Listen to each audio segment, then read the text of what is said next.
बलात्कार यह लफ्ज़ कितना असर करता है हम पर? क्या झंझना देता है मानस के तंतुओं को? या हम ऐसी खबरों को देख सुनकर निरपेक्ष भाव से आगे बढ़ जाते हैं? अगर हम संवेदनशील हैं तो ही खबर हमें स्पर्श करती है, अन्यथा आम तौर पर यही प्रतिक्रिया होती है, उफ़! फिर बलात्कार की खबर। इसमें नया क्या है? अगर तरीका नया है तो खबर हमारे काम की, वरना एक स्त्री का लूटा जाना हमारे मन की धरा पर कुछ खास हलचल नहीं मचाता। बलात्कार के आए दिन सामने आते पहलुओं पर गौर किया जाए तो बलात्कार के 5 प्रमुख कारण माने जाते हैं। पहला कारण पुरुषों की मानसिक दुर्बलता, सामाजिक दबाव में कमी। ईश्वर ने नर और नारी की शारीरिक संरचना भिन्न इसलिए बनाई है कि यह संसार आगे बढ़ सके। परिवेश में घुलती अनैतिकता और बेशर्म आचरण ने पुरुषों के मानस में स्त्री को मात्र भोग्या ही निरूपित किया है। यह आज की बात नहीं है, अपितु बरसों बरस से चली आ रही एक लिजलिजी मानसिकता है जो दिन प्रतिदिन फैलती जा रही है।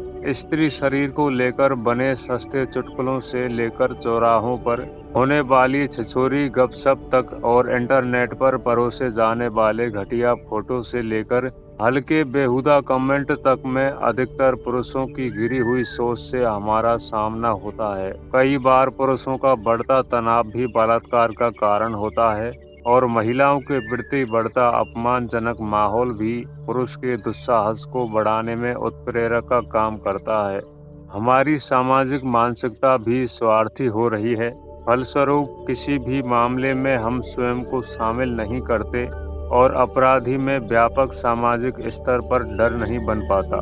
पहली बार दामिनी या निर्भया के मामले में सामाजिक रोष प्रकट हुआ, वरना तो ना सोच बदली है ना समाज। अभी भी हालात 70% शर्मनाक हैं। बलात्कार का दूसरा कारण है नशा। यह कारण बलात्कार के 80% मामलों में प्रमुख वजह बनकर उभरा है। हर छोटे बड़े शहर में नशा इस तरह बिकता है जैसे पानी के पाउच मिल रहे हो। शाम को आप अपने ही शहर की परिक्रमा करने निकले तो 4 चौराहों के बीच 5 शराब की दुकान मिलना आम बात है। नशा आदमी की सोच को विकृत कर देता है, उसका स्वयं पर नियंत्रण नहीं रहता और उसकी गलत दिशा में बहकने की संभावनाएं 100% बढ़ जाती हैं। ऐसे में कोई भी स्त्री उसे मात्र शिकार ही नजर आती है। बलात्कार का तीसरा कारण है शहर के एकांत में गुंडों का अड्डा। यह कारण बलात्कार के 60% केसेज में सामने आया है। हर बड़े नेता या अधिकारी या उद्योगपति का एक फार्म हाउस होना आम बात है। इन फार्म हाउस में वास्तव में क्या होता है यह किसी से छुपा नहीं है। हर तरह के गुंडों का यह पालन केंद्र या अय्याशी सेंटर होता है जहां शराब और बेबस महिलाओं से लेकर आगे बढ़ने की आकांक्षी मूर्ख बालाओं तक को पेश किया जाता है। गांव और शहर के सुनसान खंडरों की वर्षों तक जब कोई सुध नहीं लेता, तब यह जगह आवारा और आपराधिक किस्म के लोगों की समय गुजारने की स्थली बन जाती है। फार्म हाउस में जहां बिगड़ैल अमीरजादे इस तरह के काम को अंजाम देते हैं, वहीं खंडरों में झुग्गी बस्ती के गुंडा तत्व अपना डेरा जमाते हैं। यह जगह पुलिस और प्रशासन से दूर, जहां इन लोगों के लिए सुरक्षित होती है, वहीं एक अकेली स्त्री के लिए बेहद असुरक्षित होती है। महिला के चीखने पुकारने पर भी कोई मदद के लिए नहीं पहुंच सकता। बलात्कार का चौथा कारण है प्रशासन और पुलिस की अक्षमता। वास्तव में प्रशासन और पुलिस कभी कमजोर नहीं होते, कमजोर होती है समस्या से लड़ने की उनकी इच्छा शक्ति। सभी जानते हैं कि बड़े कहे जाने लोग जब आरोपों के घेरे में आते हैं तो प्रशासनिक शिथिलताएं उन्हें कटघरे के बजाय बचाव के गलियारे में ले जाती हैं। पुलिस की लाठी बेबस पर जितने जुर्म ढाती है, सक्षम के सामने वही लाठी सहारा बन जाती है। अब तक कई मामलों में कमजोर कानून से गलियां ढूंढकर अपराधी के बच निकलने के कई किस्से सामने आ चुके हैं।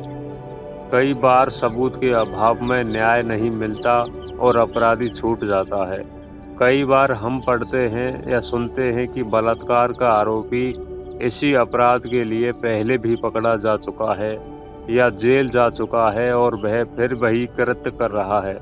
इसका मतलब साफ है कि बलात्कार के लिए सजा देने के लिए कानून जरूरी रूप से सख्त नहीं है, जिससे अपराधियों के हौसले बढ़ते हैं।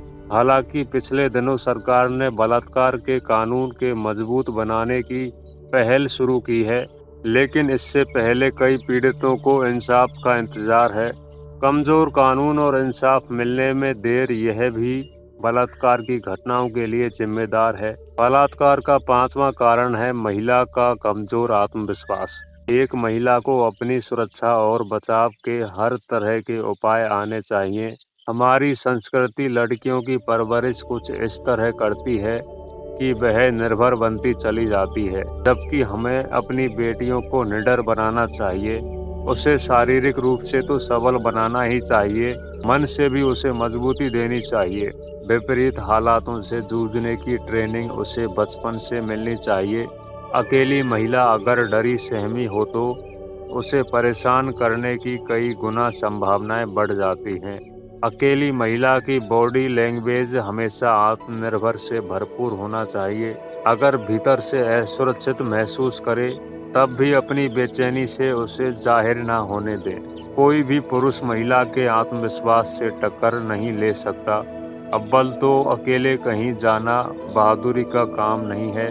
स्वयं की सुरक्षा के लिए अगर काम जल्दी यानी दिन में निपटा दिया जाए तो कोई हर्ज नहीं है, लेकिन अगर जाना मजबूरी है तो फिर सावधानी बरतनी आवश्यक है। वीडियो अच्छी लगी हो तो लाइक करें, शेयर करें और सावधान रहें, सतर्क रहें।